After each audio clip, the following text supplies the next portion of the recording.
Hi, I'm Paul Battaglia, and this is section 6.4.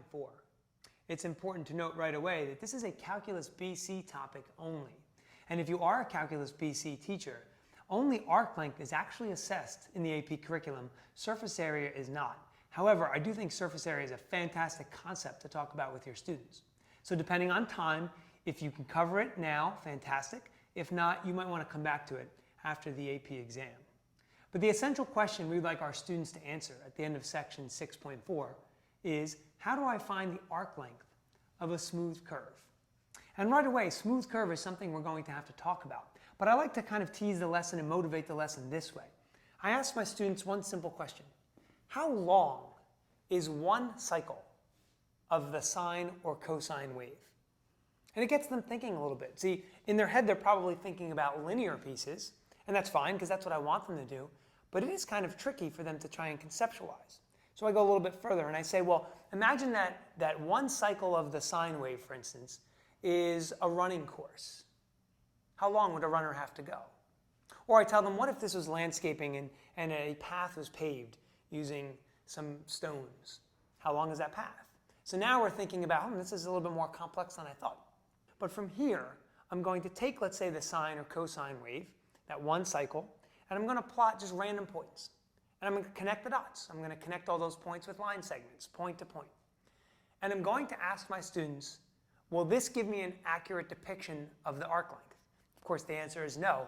But the follow-up question is, how do I get a better estimate? Now, what I want them to do is really covered in mathematical practice number 2. I want them to be able to relate limits to all aspects of calculus. I want them to be able to tell me, well, I guess I could find the lengths of each one of these individual segments and add them up, but it won't be accurate until I do what? Create more segments, more points, lessen the width of the interval, thereby taking the limit of this function, so to speak, as the width of that interval is getting closer and closer to 0. So now we're starting to establish the concept. Now, 2 particular examples of note here in this section. Example 1 does a fantastic job of showing students how we can actually still calculate arc length with the distance formula if we have a linear piece. So, we become creatures of habit, and sometimes we think, oh, well, I just learned this formula, so I have to use it. But maybe in this case, if we have a linear piece, we just revert back to something simple that we know, and that's the distance formula. Example 3 I like because it talks about the idea of smoothness and the necessity for smoothness of a curve on an interval for us to even be able to find the arc length. And so that being said, there are 2 specific functions that I also give my students, and I want to ask them why there might be an issue. One is y equals the cube root of x. And the other one is y equals x cubed minus 2 times the absolute value of x. Now what I'm doing here is, since we're later in the year, I'm calling back to their attention of differentiability and the necessity and the requirements for a function to be differentiable. I want them to tell me, oh, that's right, if there's a vertical tangent on an interval, then a function's not differentiable. Or if there's a corner or a cusp, a function's not differentiable. And that's a key component to the arc length formula, because if the first derivative is not differentiable on a certain interval, then we lose smoothness there. So look at example 1 and example 3 specifically to help your students see these little nuances. Okay. Now, what are some common mistakes that students make with arc length? Well, there's really 2 I'd like to highlight. The first one deals with students actually using f of x, the original function given, instead of the derivative in their arc length calculation, so look out for that. And secondly, students actually begin to assume or maybe ignore the idea that the derivative must be defined on the given interval. So watch for students trying to just kind of plow through this. And here's a great example to see if you can catch that. Give them the y equals the cube root of x and ask them to find the arc length on the closed interval -8 to 8.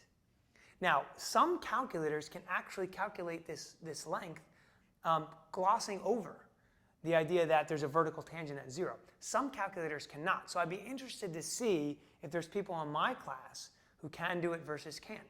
What I'm trying to do here is I'm trying to show them that they need to know that these things may happen. They can't just assume that their calculator is going to pick up on it.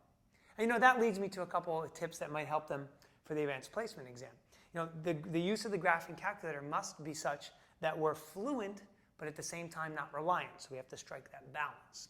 And this is a great example for students to look at when doing so. Also, setup of the integrand can be maybe even more important than the actual calculation. You know, it's funny because BC students now have seen so much integration at this point, so many problems, so many techniques and skills, that we often forget that sometimes we can set something up, and then if we set it up correctly, actually everything else might take care of itself pretty easily.